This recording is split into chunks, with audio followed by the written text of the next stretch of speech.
La page color est à elle seule un logiciel à part entière. Pour beaucoup, c'est véritablement l'âme de DaVinci Resolve. Aujourd'hui, et comme à chaque début de série sur cette chaîne, on va prendre notre temps et détailler chaque aspect de l'interface de cette page. Comme sur toutes les autres, on a plusieurs fenêtres qu'on va pouvoir afficher et masquer avec les boutons qu'on a en haut à gauche et en haut à droite. Alors ce que je vais faire comme d'hab, c'est masquer tout ce que je peux masquer et faire le tour d'horizon de ce qu'on a sous les yeux. La page color est composée de deux zones principales, un viewer sur la partie supérieure et un panneau de palette sur la partie inférieure. Et ce panneau est lui-même divisé en trois zones, un à gauche, un au centre et un à droite. Ainsi, chaque zone va avoir ses propres outils, ses propres palettes pour pouvoir bosser sur le clip qu'on a sous ses yeux. On détaillera chaque palette dans des épisodes qui leur seront dédiés tout au long de cette série. Pour le moment, on va continuer à explorer l'interface dans sa globalité. En haut à gauche, je vais pouvoir afficher des panneaux supplémentaires, un panneau de galerie qui va nous permettre de sauvegarder des images de référence qu'on va pouvoir exporter afin de les partager avec d'autres personnes ou même réutiliser sur d'autres clips car chaque image qu'on sauvegarde dans la galerie contient les informations d'étalonnage qu'on a pu appliquer sur le clip en question. On va avoir un panneau dédié aux LUT et si vous ne connaissez pas les LUT,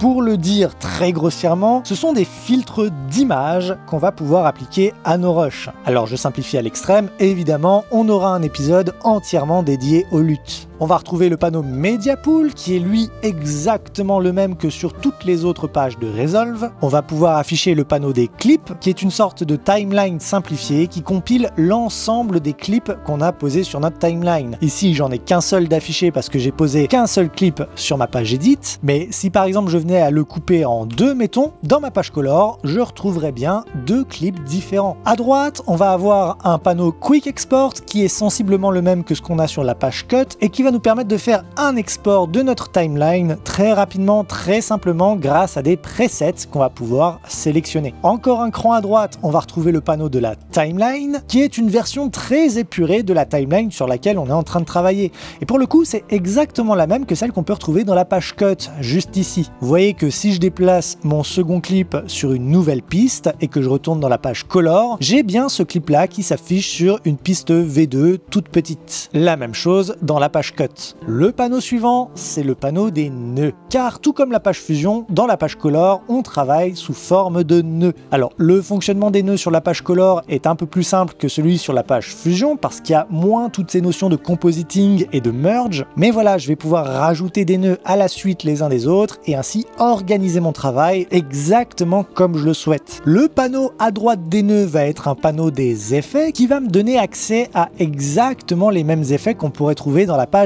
edit. À ceci près que sur la page color et grâce au fonctionnement par nœud, on va pouvoir gérer très exactement à quel niveau de l'étalonnage de notre clip on va faire intervenir les effets qu'on va rajouter. Et enfin, le dernier panneau qu'on va pouvoir afficher, c'est celui qui s'appelle Lightbox, qui, comme le panneau clip, reprend l'ensemble des éléments posés sur notre timeline, mais en nous donnant accès à quelques contrôles supplémentaires, et notamment des contrôles qui vont nous permettre de filtrer nos rushs en fonction des scènes, des groupes dans lesquels ils sont placés, et d'autres métadonnées qu'on aurait pu leur attribuer. Voilà tout en ce qui concerne l'interface de la page color. Dans les prochains épisodes de cette série, on ira explorer et expliquer plus en détail tous les outils que cette page peut nous offrir. J'espère que cette vidéo vous aura plu, j'espère que vous aurez appris des choses. Je vous dis bonne journée, bonne soirée, ciao.